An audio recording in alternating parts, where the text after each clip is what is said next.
باب نمبر 59 اللہ تعالیٰ کی بابت بدگمانی کرنے کی مخالفت۔ ارشاد الہی ہے، ترجمہ: وہ اللہ کے بارے میں ایام جاہلیت کے ناحق گمان کرتے ہیں، کہتے ہیں کہ اس امر میں ہمیں بھی کچھ اختیار نہیں۔ آپ صلی اللہ علیہ وسلم فرما دے کہ ان امور میں کسی کا کچھ حصہ نہیں، سارے اختیارات اللہ تعالیٰ کے قبضے میں ہیں۔ یہ لوگ اپنے دلوں میں بہت سی باتیں مخفی رکھتے ہیں جو آپ صلی اللہ علیہ وسلم پر ظاہر نہیں کرتے۔ وہ کہتے ہیں کہ اگر ہمارے بس کی بات ہوتی تو ہم یہاں مارے نہ جاتے۔ آپ ان سے کہہ دیں کہ اگر اپنے گھروں میں بھی ہوتے تو جن کی موت لکھی تھی وہ ضرور اپنی قتل گاہوں کی طرف نکل آتے۔ یہ سارا ماجرا اس لیے پیش آیا کہ اللہ تعالیٰ تمہارے سینوں کی بات کو آزمائے اور تمہارے دلوں میں جو کچھ ہے اسے خالص کر دے اور نکھار دے۔ یقیناً اللہ تعالیٰ دلوں کا حال خوب جانتا ہے۔ سورہ آل عمران۔ نیز ارشاد ربانی ہے، الظانین باللہ ظن السوء علیہم دائرۃ السوء۔ جو لوگ اللہ تعالیٰ کے بارے برے گمان رکھتے ہیں ان پر برے حادثے واقع ہوں۔ سورۃ الفتح۔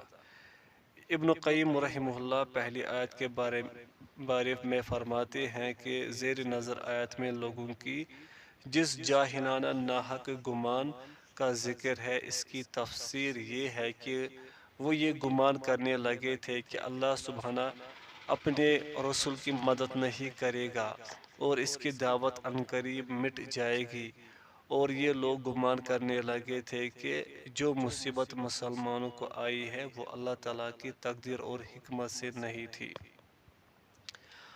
اور یہ بھی تفسیر کی گئی ہے کہ یہ لوگ اللہ کی تقدیر، حکمت اور رسول اللہ صلی اللہ علیہ وسلم کی کامیابی کا انکار کرتے ہیں اور سمجھتے ہیں کہ یہ دین تمام ادیان پر غالب نہیں آئے گا۔ منافقین اور مشرکین کا یہی وہ برا گمان ہے جس کا سورۃ الفتح کی اس آیت میں ذکر ہوا ہے، الظانین باللہ ظن السوء علیہم دائرۃ السوء، کیونکہ یہ ایسا گمان ہے جو اللہ تعالیٰ کی شان و مرتبہ کے خلاف ہے، جیسا کہ یہ اس کی حکمت، تعریف، بزرگی اور سچے وعدہ کے بھی خلاف ہے۔ پس جو شخص یہ سمجھے کہ اللہ تعالیٰ باطل کو حق پر دائمی غلبہ دے گا اور اس وجہ سے ہٹ مٹ جائے گا، یا جو شخص یہ سمجھے کہ یہ فیصلہ اللہ کی قضا و قدر سے نہیں ہوا، یا جو شخص یہ سمجھے کہ اللہ کی تقدیر قابل تعریف حکمت تامہ پر مبنی نہیں بلکہ یہ سمجھے کہ یہ محض اس کی مشیت، یہ کافروں کا گمان ہے اور ان کے لیے جہنم کی آگ کا عذاب ہے۔ اور اکثر لوگ اپنے اور غیروں سے متعلقہ کاموں میں اللہ تعالیٰ کے بارے میں سوء ظن رکھتے ہیں۔ اس بدگمانی سے صرف وہی لوگ سلامت رہتے ہیں جو اللہ تعالیٰ، اس کے اسماء و صفات اور اس کی حکمت و تعریف کے اسباب کو پہچانتے ہیں۔ پس ہر عقل مند شخص کو جو اپنی بھلائی چاہتا ہو چاہیے کہ وہ مذکورہ بالا باتوں کا اہتمام کرے اور اللہ کے حضور اپنی اس بدگمانی اور سوء ظنی کی معافی مانگے اور توبہ و استغفار کرے۔ اور اگر آپ لوگوں کی باتوں پر غور کریں تو آپ دیکھیں گے کہ اکثر لوگ تقدیر کے بارے میں ملامت کا پہلو لیے ہوئے ہیں اور بے راہ روی کا شکار ہے، اور تقدیر کا شکوہ کرتے ہوئے کہتے ہیں کہ فلاں کام یوں ہونا چاہیے تھا اور فلاں یوں۔ خود کو ملنے والی اشیاء کو بعض لوگ کم خیال کرتے ہیں اور بعض زیادہ۔ آپ بھی اپنا جائزہ لیں، کیا آپ اس بدگمانی سے بچے ہوئے ہیں؟ عربی شعر کا ترجمہ: اگر آپ اس سے محفوظ ہیں تو آپ ایک بہت بڑی بات سے بچے ہوئے ہیں، وگرنہ میں نہیں سمجھتا کہ آپ اس سے بچے ہوں۔ مسائل پوائنٹ فرسٹ، سورہ آل عمران کی آیت 154 کی تفسیر، جس میں اللہ کے بارے برے گمان رکھنے والوں کا تذکرہ ہے۔ پوائنٹ سیکنڈ، سورۃ الفتح کی آیت نمبر 6 کی تفسیر، جس میں برا گمان کرنے پر برے حادثے ہوں گے۔ پوائنٹ تھرڈ، اس سے یہ بھی ثابت ہوتا ہے کہ بدگمانی کی بہت سی صورتیں ہیں جن کا شمار ممکن نہیں۔ پوائنٹ فورتھ، اس بدگمانی سے وہی شخص محفوظ رہ سکتا ہے جو اللہ تعالیٰ کے اسماء و صفات کی پہچان کے ساتھ ساتھ اپنے نفس کی معرفت سے بھی بہرہ مند ہو۔ باب نمبر 60، منکرین تقدیر کا بیان۔ حضرت عبداللہ بن عمر رضی اللہ عنہما فرماتے ہیں، اس ذات کی قسم جس کے قبضے میں عبداللہ بن عمر رضی اللہ عنہما کی جان ہے، اگر کسی کے پاس احد پہاڑ کے برابر بھی سونا ہو اور وہ اسے اللہ کی راہ میں خرچ کر دے، تو اس کا یہ عمل اللہ تعالیٰ کے ہاں اس وقت تک قبول نہ ہوگا جب تک کہ وہ تقدیر پر ایمان نہ لائے۔ پھر انہوں نے اپنی اس بات پر بطور دلیل نبی صلی اللہ علیہ وسلم کا یہ ارشاد پیش کیا کہ ایمان یہ ہے کہ تو اللہ تعالیٰ، اس کے فرشتوں، اس کی کتابوں، اس کے رسولوں، قیامت کے دن اور اچھی بری تقدیر پر ایمان لائے۔ اور حضرت عبادہ بن صامت رضی اللہ عنہ نے اپنے بیٹے سے کہا، بیٹا، تو اس وقت تک لذت ایمان سے لطف اندوز نہیں ہو سکتا جب تک یہ یقین نہ کر لے کہ جو تکلیف تجھے پہنچنے والی ہے وہ تجھ سے کبھی ٹل نہیں سکتی، اور جو نہیں پہنچنی وہ کبھی تم تک پہنچ نہیں سکتی۔ میں نے رسول اللہ صلی اللہ علیہ وسلم کو یہ فرماتے ہوئے سنا کہ اللہ تعالیٰ نے سب سے پہلے قلم پیدا فرمایا اور اسے لکھنے کا حکم دیا۔ اس نے کہا، اے میرے رب، کیا لکھوں؟ اللہ نے فرمایا، قیامت تک آنے والے ہر چیز کی تقدیر لکھ دے۔ بیٹا، میں نے رسول اللہ صلی اللہ علیہ وسلم کو یہ فرماتے سنا کہ جو شخص اس عقیدے کے علاوہ کسی دوسرے عقیدے پر مرا وہ میری امت سے نہیں۔ صحیح مسلم و سنن ابی داود و مسند احمد۔ اور احمد کی ایک روایت میں ہے، اللہ تعالیٰ نے سب سے پہلے قلم کو پیدا فرمایا اور اسے لکھنے کا حکم دیا، چنانچہ اس نے اسی وقت قیامت تک ہونے والی ہر بات لکھ دی۔ اور ابن وہب کی ایک روایت میں یہ الفاظ ہیں کہ رسول اللہ صلی اللہ علیہ وسلم نے فرمایا، جو شخص اچھی بری تقدیر پر ایمان نہیں لایا، اللہ تعالیٰ اسے دوزخ میں جلائے گا۔ ابن دالمی نے ایک مقام پر کہا، میں حضرت ابی بن کعب رضی اللہ عنہ کی خدمت میں حاضر ہوا اور میں نے کہا، میرے دل میں تقدیر کے بارے میں کچھ خدشات ہیں، آپ کوئی حدیث بیان فرمائے تاکہ اللہ تعالیٰ میرے دل سے ان خدشات کو ختم کر دے۔ تو حضرت ابی بن کعب رضی اللہ عنہ نے فرمایا، اگر تم احد پہاڑ کے برابر بھی سونا خرچ کر دو تو تمہارا یہ عمل اس وقت تک قبول نہ ہوگا جب تک کہ تم تقدیر پر ایمان نہ لاؤ اور یہ یقین نہ رکھو کہ جو تکلیف تمہیں پہنچنے والی ہے وہ تم سے ٹل نہیں سکتی تھی، اور جو نہیں آنے والی وہ کبھی تم تک پہنچ نہیں سکتی۔ اگر تمہارا عقیدہ اس کے خلاف ہوا اور تم اسی طرح مر گئے تو تم جہنمی ہو گئے۔ ابن دالمی کہتے ہیں، اس کے بعد میں حضرت عبداللہ بن مسعود، حضرت حذیفہ بن یمان اور حضرت زید بن ثابت رضی اللہ عنہم کے پاس گیا اور ان کو اپنی خدشات سے آگاہ کیا، تو انہوں نے بھی نبی صلی اللہ علیہ وسلم کی یہی حدیث سنائی۔ یہ صحیح حدیث ہے اور حاکم نے اسے اپنی صحیح میں روایت کیا ہے۔ مسائل۔ پوائنٹ فرسٹ، تقدیر پر ایمان لانا فرض ہے۔ پوائنٹ سیکنڈ، تقدیر پر ایمان لانے کی کیفیت کیا ہونی چاہیے۔ پوائنٹ تھرڈ، تقدیر پر ایمان نہ لانے والے شخص کے اعمال برباد ہو جاتے ہیں۔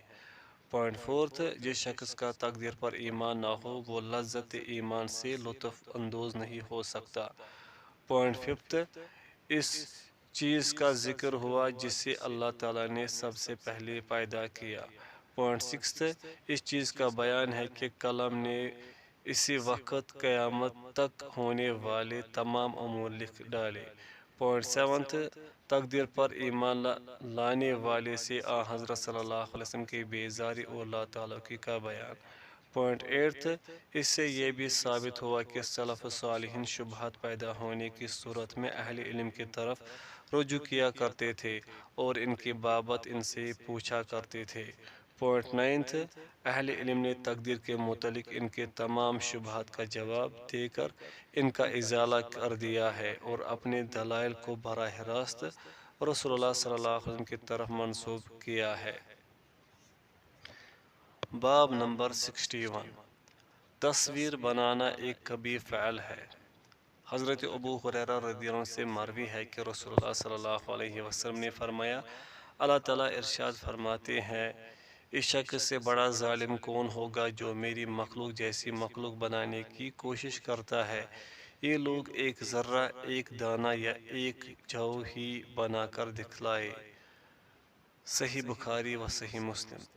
حضرت عائشہ رضی اللہ عنہ کی ایک روایت میں ہے کہ رسول اللہ صلی اللہ علیہ وسلم نے فرمایا، قیامت کے دن سب سے زیادہ سخت عذاب ان لوگوں کو ہوگا جو پیدا کرنے اور بنانے میں اللہ تعالیٰ کی مشابہت کرتے ہیں۔ صحیح بخاری و صحیح مسلم۔ اور حضرت عبداللہ بن عباس رضی اللہ عنہما سے مروی ہے کہ میں نے رسول اللہ صلی اللہ علیہ وسلم کو یہ فرماتے ہوئے سنا کہ ہر مصور جہنم میں جائے گا، اس کی بنائی ہوئی ہر تصویر کے بدلے ایک جان بنائی جائے گی جس کے ذریعے اس مصور کو جہنم میں عذاب دیا جائے گا۔ متفق علیہ۔ اور حضرت ابن عباس رضی اللہ عنہما ہی سے مروی ہے کہ رسول اللہ صلی اللہ علیہ وسلم نے فرمایا، جس شخص نے دنیا میں کوئی تصویر بنائی اسے قیامت کے دن اس بات کا مکلف بنایا جائے گا کہ وہ اس تصویر میں روح پھونکے، مگر وہ اس میں روح نہیں پھونک سکے گا۔ اور ابو الحجاج کہتے ہیں کہ حضرت علی رضی اللہ عنہ نے مجھ سے کہا، کیا میں تجھے اس کام پر نہ بھیجوں جس پر مجھے رسول اللہ صلی اللہ علیہ وسلم نے بھیجا تھا، وہ یہ کہ کسی تصویر کو مٹائے اور کسی بلند قبر کو زمین کے برابر کیے بغیر نہ چھوڑنا۔ صحیح مسلم۔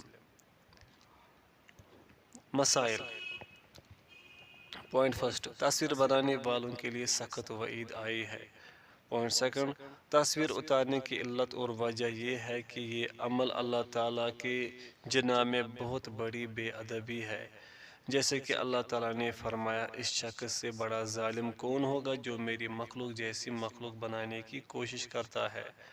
پوائنٹ تھرڈ، اس میں اللہ تعالیٰ کی قدرت اور مخلوق کی عاجزی اور کمزوری کا بیان ہے کہ یہ لوگ ایک ذرہ یا ایک دانہ یا ایک جو ہی بنا کر دکھلائے۔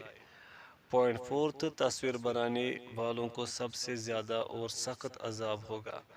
پوائنٹ ففتھ، اللہ تعالیٰ ہر تصویر کے بدلے ایک جان پیدا کرے گا جس کے ذریعے تصویر بنانے والوں کو جہنم میں عذاب دیا جائے گا۔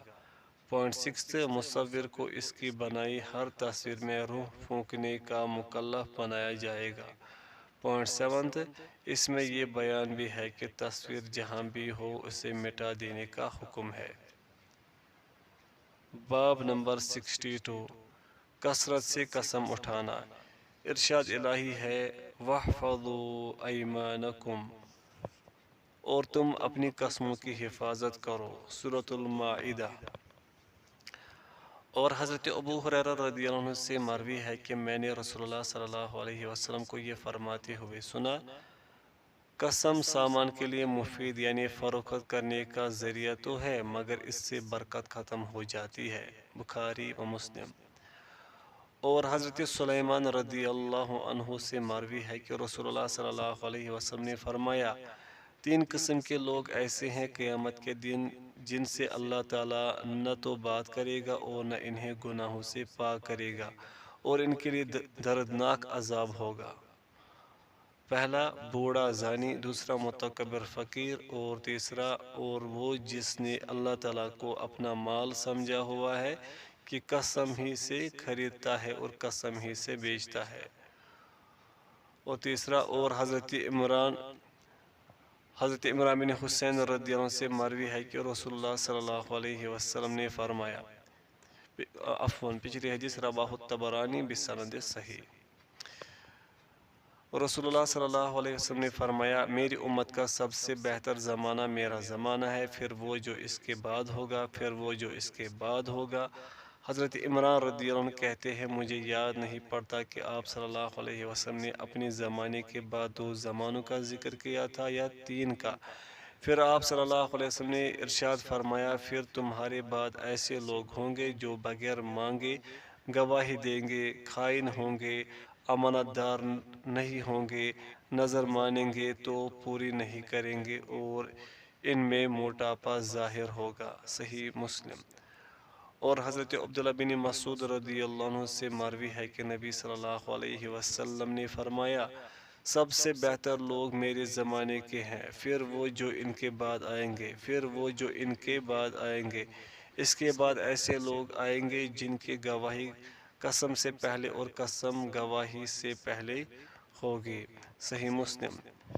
یعنی وہ لوگ نہ گواہی کے بارے میں احتیاط کریں گے اور نہ قسم کے بارے میں، بلکہ آنن فانن قسم اور گواہی کے لیے تیار ہو جائیں گے۔ مترجم۔ حضرت ابراہیم نخعی رحمۃ اللہ فرماتے ہیں، بچپن میں ہمیں ہمارے بزرگ گواہی اور عہد پر قائم رہنے کے لیے مارا کرتے تھے۔ مسائل۔ پوائنٹ فرسٹ، قسموں کی حفاظت کی بڑی تاکید ہے۔ پوائنٹ سیکنڈ، یہ خبر کہ قسم سامان فروخت کرنے کا ذریعہ تو ہے مگر اس سے برکت ختم ہو جاتی ہے۔ پوائنٹ تھرڈ، جو شخص مال خریدنے اور بیچنے کے وقت خواہ مخواہ قسمیں اٹھائے اس کے لیے وعید شدید ہے۔ پوائنٹ فورتھ، اس میں یہ تنبیہ بھی ہے کہ اگرچہ اسباب گناہ چھوٹے ہی ہوں مگر میلان کے سبب صغیرہ گناہ بھی کبیرہ بن جاتے ہیں۔ پوائنٹ ففتھ، اس میں ان لوگوں کی مذمت بیان کی گئی ہے جو طلب کیے بغیر قسمیں اٹھاتے ہیں۔ پوائنٹ سکستھ، حضرت صلی اللہ علیہ وسلم نے قرون ثلاثہ یا قرون اربع کی تعریف اور اس کے بعد جو ہوگا اس کی پیشن گوئی فرمائی۔ پوائنٹ سیونتھ، اس میں ان لوگوں کی مذمت ہے جو گواہی طلب کیے بغیر گواہی کے لیے تیار ہو جاتے ہیں۔ پوائنٹ ایٹھ، اسلاف امت چھوٹے بچوں کو گواہی اور عہد پر قائم رہنے کے لیے مارا کرتے تھے۔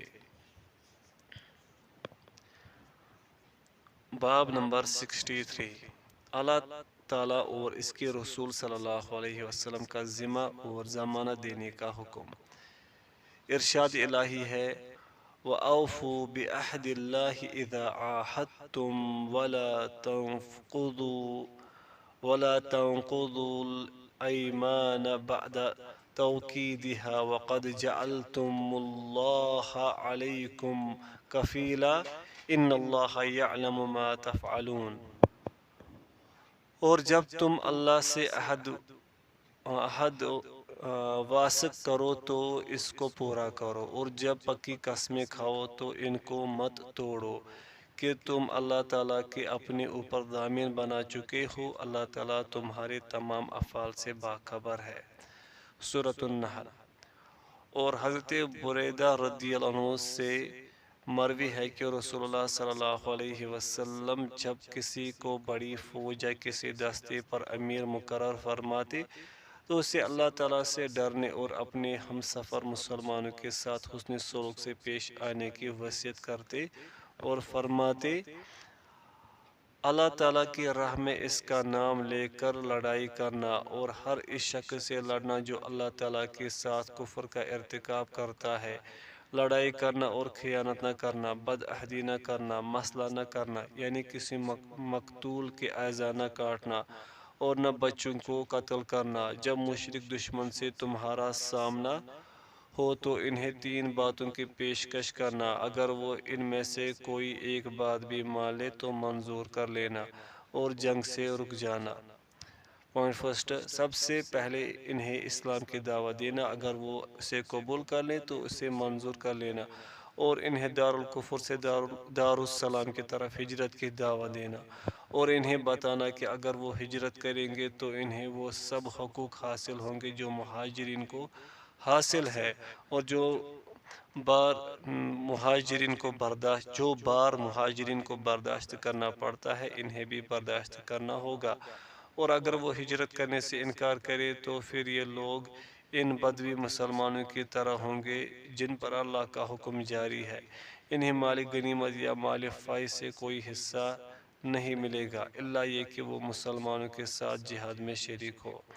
پوائنٹ سیکنڈ، اور اگر وہ اسلام قبول کرنے سے انکار کر دے تو پھر ان سے جزیہ طلب کرنا، اگر وہ جزیہ دینے پر راضی ہو جائے تو قبول کر لینا اور جنگ سے رک جانا۔ پوائنٹ تھرڈ، اگر وہ جزیہ دینے سے بھی انکار کر دے تو اللہ تعالیٰ سے مدد مانگ کر ان سے لڑائی کرنا، اور جب تم قلعہ بند دشمن کا محاصرہ کرو اور دشمن چاہے کہ تم انہیں اللہ تعالیٰ اور اس کے رسول کے امان، تحفظ اور ضمانت دے دو تو ایسا ہرگز نہ کرنا، بلکہ اپنے اور اپنے ساتھیوں کی طرف سے امان اور تحفظ دینا، اس لیے کہ اگر تم اپنا یا اپنے ساتھیوں کا ذمہ ضمانت توڑ دو تو یہ اللہ تعالیٰ اور اس کے رسول کے ذمہ کو توڑنے سے کم تر ہوگا۔ اور جب تم قلعہ میں بند کسی دشمن کا محاصرہ کرو اور وہ چاہے کہ تم اسے اللہ کے حکم و فیصلے پر اتارو یعنی ان سے صلح کر لو تو ایسا بھی نہ کرنا، تمہیں کیا علم کہ تم ان کے بارے میں اللہ کے فیصلے کو پا سکو گے یا نہیں۔ صحیح مسلم۔ مسائل۔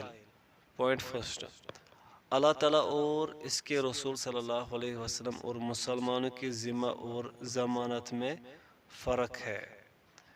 پوائنٹ سیکنڈ، اس میں یہ ہدایت ہے کہ جب دو خطرناک صورتیں درپیش ہو تو ان میں سے جو آسان اور بہتر ہو اسے اختیار کر لینا چاہیے۔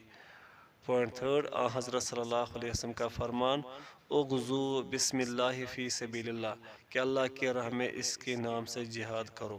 پوائنٹ فورتھ، آپ صلی اللہ علیہ وسلم کا ارشاد قاتلوا من کفر باللہ، کہ جو کفر باللہ کا مرتکب ہو اس سے لڑو۔ پوائنٹ ففتھ، آپ صلی اللہ علیہ وسلم کا ارشاد استعن باللہ وقاتلہم، کہ اللہ سے مدد طلب کر اور کفار سے قتال کر۔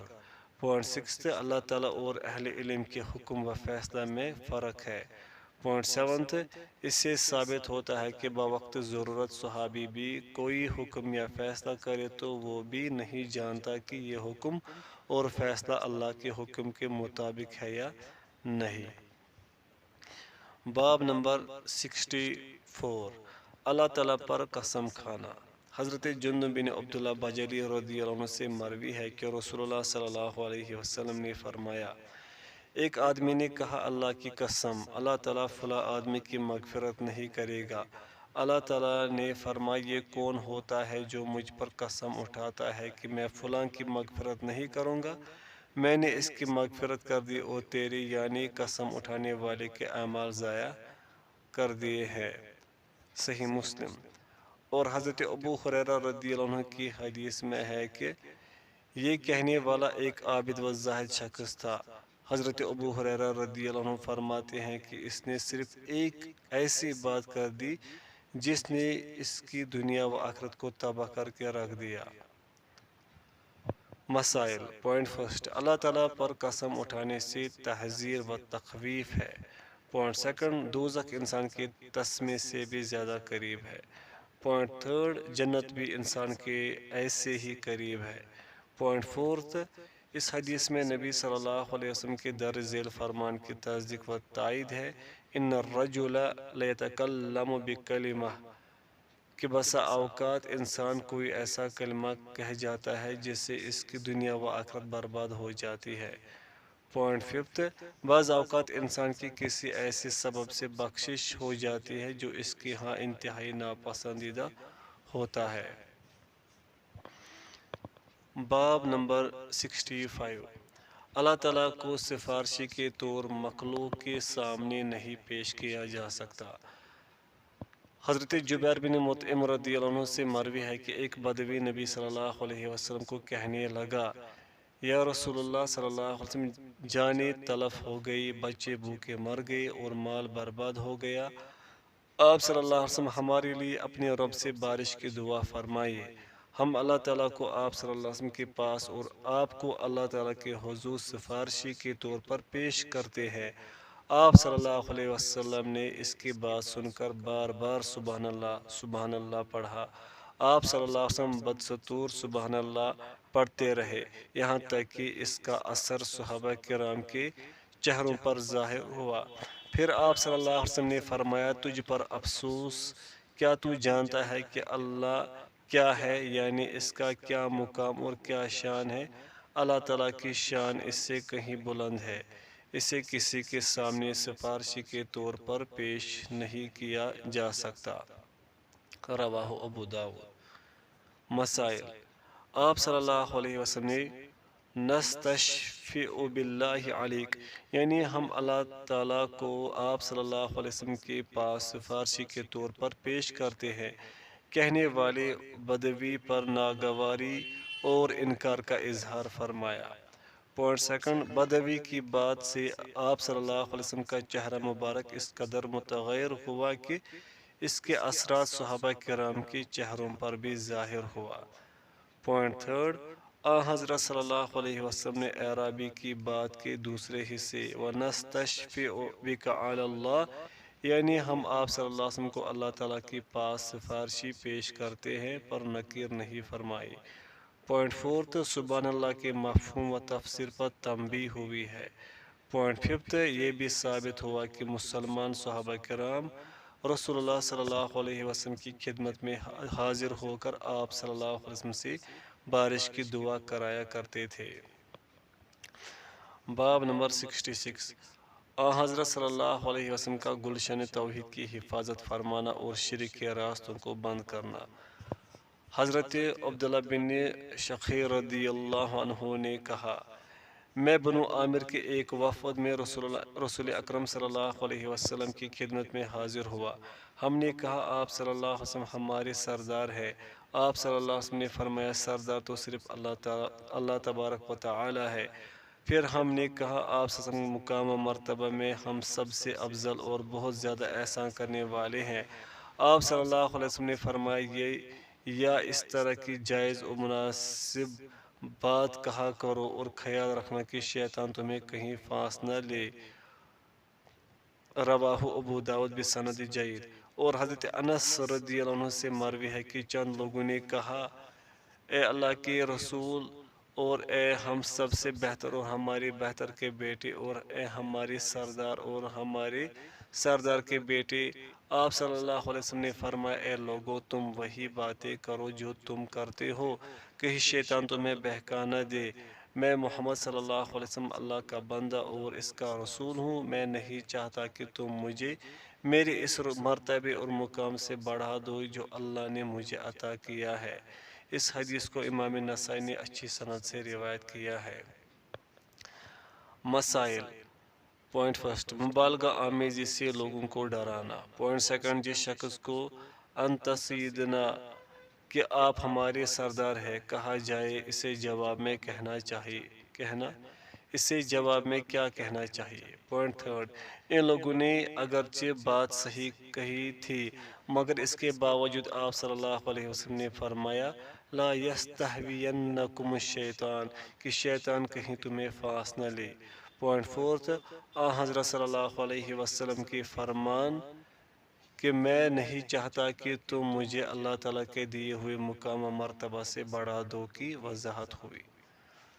باب نمبر 67، اللہ تعالیٰ کی عظمت و رفعت۔ ارشاد الہی ہے، وما قدر اللہ حق قدرہ والارض جمیعا قبضتہ یوم القیامت والسماوات مطویات بیمینہ سبحانہ وتعالی عما یشرکون۔ اور انہوں نے کما حق اللہ کی قدر نہیں کی، قیامت کے دن ساری زمین اس کی مٹھی میں ہوگی اور سارے آسمان اس کے دائیں ہاتھ میں لپٹے ہوں گے۔ اللہ تعالیٰ ان لوگوں کے شرک سے پاک اور بلند ہے۔ سورۃ الزمر۔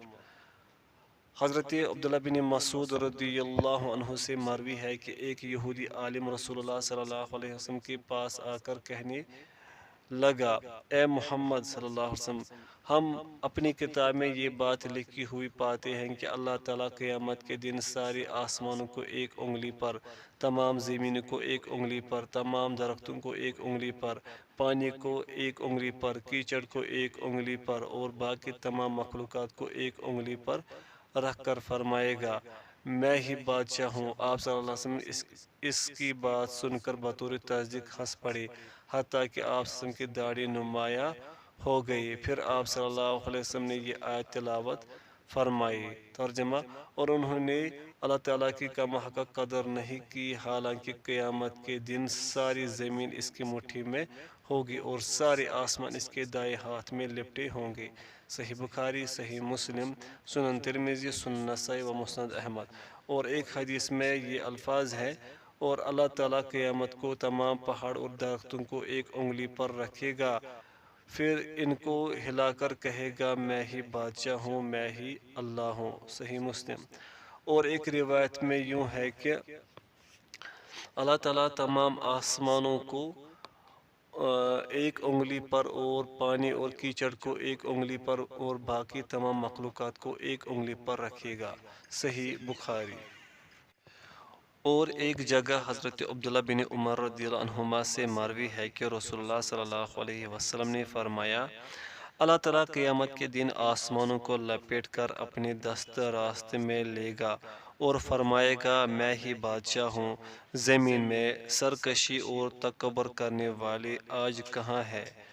پھر اللہ تعالیٰ ساتوں زمینوں کو لپیٹ کر اپنے بائیں ہاتھ میں لے کر فرمائے گا، میں ہی بادشاہ ہوں، زمین میں سرکشی اور تکبر کرنے والے آج کہاں ہے؟ صحیح مسلم۔ اور حضرت عبداللہ بن عباس رضی اللہ عنہما نے کہا، ساتوں آسمان اور ساتوں زمینیں اللہ رحمان کے ہاتھ میں یوں ہوں گے جیسے تمہارے ہاتھ میں رائی کا دانہ ہوتا ہے۔ اور ابن جریر رحمۃ اللہ علیہ کہتے ہیں کہ مجھے یونس نے حدیث بیان کی، وہ کہتے ہیں کہ ہمیں ابن وہب نے خبر دی، وہ کہتے ہیں ابن زید نے کہا کہ مجھے میرے باپ نے بیان کیا کہ رسول اللہ صلی اللہ علیہ وسلم نے فرمایا، ساتوں آسمان کرسی کے بالمقابل یوں ہے جیسے 7 درہم کسی ڈال میں ڈال دیے جائیں۔ اور حضرت ابو ذر غفاری رضی اللہ عنہ کہتے ہیں، میں نے رسول اللہ صلی اللہ علیہ وسلم کو یہ فرماتے سنا کہ اللہ تعالیٰ کی کرسی اس کے عرش کے مقابلے میں یوں ہے جیسے لوہے کا ایک کڑا کسی وسیع و عریض میدان میں پھینک دیا جائے۔ حضرت عبداللہ بن مسعود رضی اللہ عنہ سے روایت ہے کہ پہلے اور دوسرے آسمان کے درمیان 500 سال کی مسافت ہے، اسی طرح ہر آسمان سے اگلے آسمان تک اتنا ہی فاصلہ ہے، اور ساتویں آسمان اور کرسی کے درمیان اور کرسی اور پانی کے درمیان بھی 500 سال کی مسافت ہے۔ اللہ کا عرش پانی کے اوپر ہے اور اللہ تعالیٰ عرش کے اوپر ہے، یاد رکھو تمہارا کوئی عمل اس اللہ سے پوشیدہ نہیں۔ یہ حدیث ابن مہدی نے حماد بن سلمہ سے اور انہوں نے عاصم سے اور انہوں نے زر سے بیان کی، عبداللہ کے طریق سے مروی ہے، اور اسے مسعودی نے عاصم، ابو وائل اور عبداللہ رضی اللہ عنہ کے واسطے سے روایت کیا۔ حافظ ذہبی کا قول ہے کہ اس حدیث کی اور بھی سندیں ہے۔ حضرت عباس بن عبد المطلب رضی اللہ عنہ سے مروی ہے کہ رسول اللہ صلی اللہ علیہ وسلم نے فرمایا، کیا تم جانتے ہو کہ زمین اور آسمان کے درمیان کتنا فاصلہ ہے؟ ہم نے کہا، اللہ اور اس کا رسول ہی بہتر جانتے ہیں۔ آپ صلی اللہ علیہ وسلم نے فرمایا، ان کے درمیان 500 سال کی مسافت ہے، اور ہر آسمان سے دوسرے آسمان تک 500 سال کی مسافت ہے، اور ہر آسمان کی موٹائی 500 سال کی مسافت کے برابر ہے۔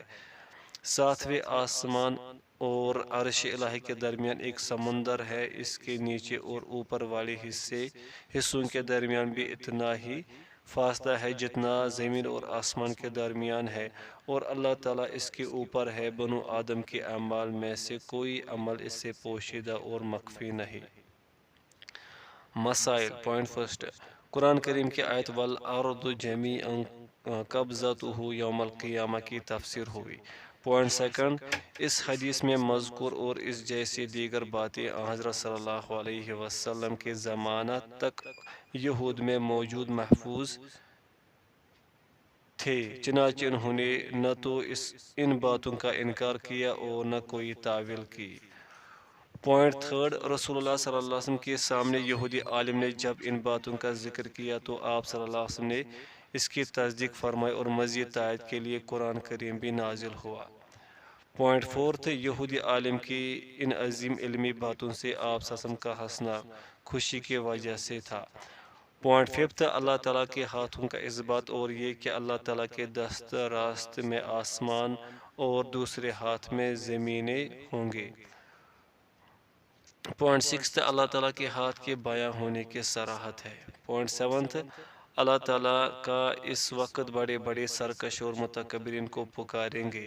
پوائنٹ ایٹھ، اللہ تعالیٰ کے ہاتھ کے مقابلہ میں آسمان اور زمین ہے، جیسے کسی کے ہاتھ میں رائی کا دانہ ہوتا ہے۔ پوائنٹ نائنتھ، آسمان کی نسبت اللہ تعالیٰ کی کرسی بڑی ہے۔ پوائنٹ ٹینتھ، کرسی کی بنسبت عرش الہی بڑا ہے۔ پوائنٹ 11، عرش الہی، کرسی اور پانی علیحدہ علیحدہ چیزیں ہیں۔ پوائنٹ 12، ہر دو آسمانوں کا درمیان فاصلہ 500 سال کا ہے۔ پوائنٹ 13، ساتویں آسمان اور کرسی کے درمیان فاصلہ کی وضاحت ہوئی۔ پوائنٹ 14، کرسی اور پانی کے درمیان مسافت کا بیان ہوا۔ پوائنٹ 15، عرش الہی پانی کے اوپر ہے۔ پوائنٹ 16، اللہ تعالیٰ عرش کے اوپر ہے۔ پوائنٹ 17، زمین و آسمان کے درمیان مسافت کا بیان ہوا۔ پوائنٹ 18، ہر آسمان کی موٹائی 500 سال کی مسافت کے برابر ہے۔ پوائنٹ 19، ساتوں آسمانوں کے اوپر جو سمندر ہے اس کے نیچے اور اوپر کے حصوں کے درمیان بھی 500 سال کی مسافت ہے۔ والحمد للہ رب العالمین وصلی اللہ علی سیدنا محمد وعلی آلہ وصحبہ اجمعین۔ باب نمبر